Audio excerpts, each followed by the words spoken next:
தந்தை, மகன், தூய ஆவியாரின் பெயராலே ஆமென். லூர்து தொலைக்காட்சி நேயர்களை மகிழ்ச்சி நிறைந்த உள்ளத்தோடு இந்த தவக்கால சிந்தனைக்கு அன்போடு அழைக்கிறேன்.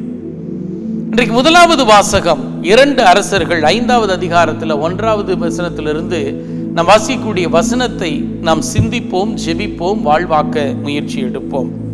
இதனுடைய பின்னணி அப்படின்னு பார்க்கிறப்ப, யூதர்கள் 2 பிரிவாக பிரிந்து வாழ்ந்தார்கள். கிட்டத்தட்ட 10 இனங்கள் வடக்குல இஸ்ராயல் என்றும் 2 இனங்கள் தெற்குல யூதா தலைமையிலும் சிறப்பாக வழிநடத்தி வந்தார்கள். இதுல எலியா அப்படிங்கிறது ஒரு மிகப்பெரிய இறைவாக்கினர், மக்களையும் இறைவனையும் இணைக்கக்கூடிய ஒரு அருமையான பாலமாக, வலிமையான பாலமாக செயல்பட்டார். எலியா உயிரோடு மேல் எடுத்துக் கொள்ளப்பட்டார். எலிசா அவருடைய சீடராக 2 மடங்கு ஆசிரை அவரிடத்திலிருந்து பெற்று அந்த சமூகத்தில் வாழ்ந்து வந்தபோது நடந்த நிகழ்வைத்தான் இன்றைக்கு நாம் சிந்திக்க இருக்கிறோம். அப்ப சீரியால இருந்த நாமான் அப்படிங்கிற ஒரு படை தளபதி, அந்த அரசருக்கு ரொம்ப பிரியமானவன். இந்த சிரியாவும் இஸ்ராயல் யூதாவும் அடிக்கடி தங்களுக்குள்ளதாக போர் புரிந்து கொண்டிருந்தார்கள்.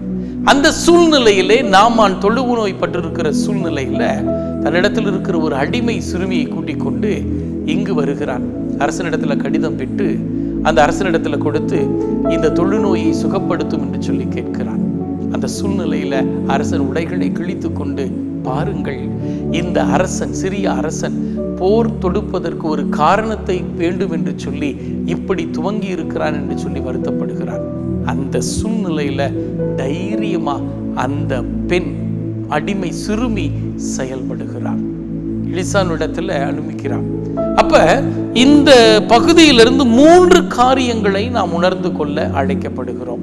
இந்த நாமானுடைய வாழ்க்கை ஒரு அற்புத சுகம் பெற்றது, ஒரு புதுமை நடந்தது. அதுக்கு 3 காரியங்கள். குணமடைவதற்கு, அற்புதத்தை பெற்றுக்கொள்வதற்கு கடவுள் சொல்வதை கேள், தவறான இடத்துக்கு போகாத.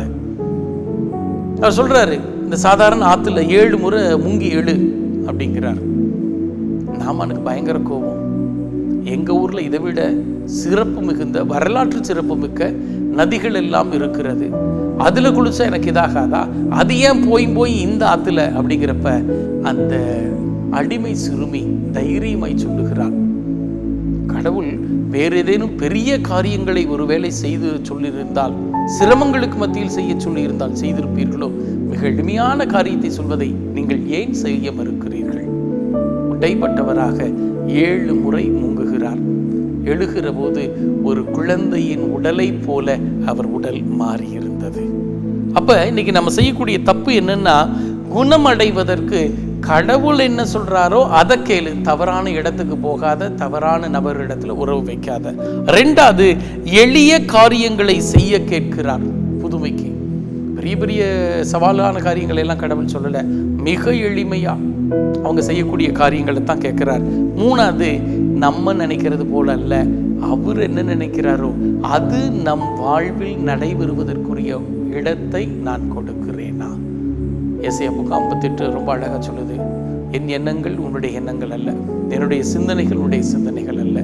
அப்ப இந்த தவ காலத்துல கடவுளோட திட்டம் எனக்கு என்ன, கடவுளுடைய திருவுளம் என் குடும்பத்துக்கு என்ன, அவர் என்ன செஞ்சிருக்கிறார் அப்படிங்கிறத நான் உணர்ந்து இருக்கிறேன்னா, அற்புதத்தை பெறணும்னு சொன்னா அவர் சொல்றதை நான் கேட்கணும். அற்புதத்தை பெறணும் அப்படின்னா எளிய காரியங்களை தான் இறைவன் செய்ய சொல்ல கேட்கிறார்.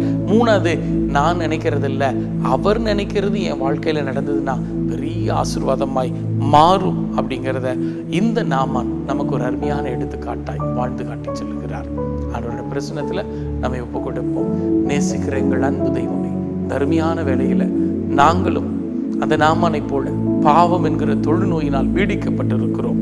இதோ குணமடைய நீர் சொல்கிறதை நாங்கள் கேட்கவும், எளிய காரியங்களை தாகத்தோடு செய்யவும், இன்னும் விசேஷமாய் நாங்கள் நினைப்பது போல் அல்ல, நீர் நினைப்பது எங்கள் வாழ்க்கையில் நடக்க முழுவதுமாய் அர்ப்பணிக்கிறோம். ஜெபம் கேட்டு வல்லமையாய் எங்களை நடத்தும் ஜீவனுள்ள நல்ல பிதாவே, ஆமென்.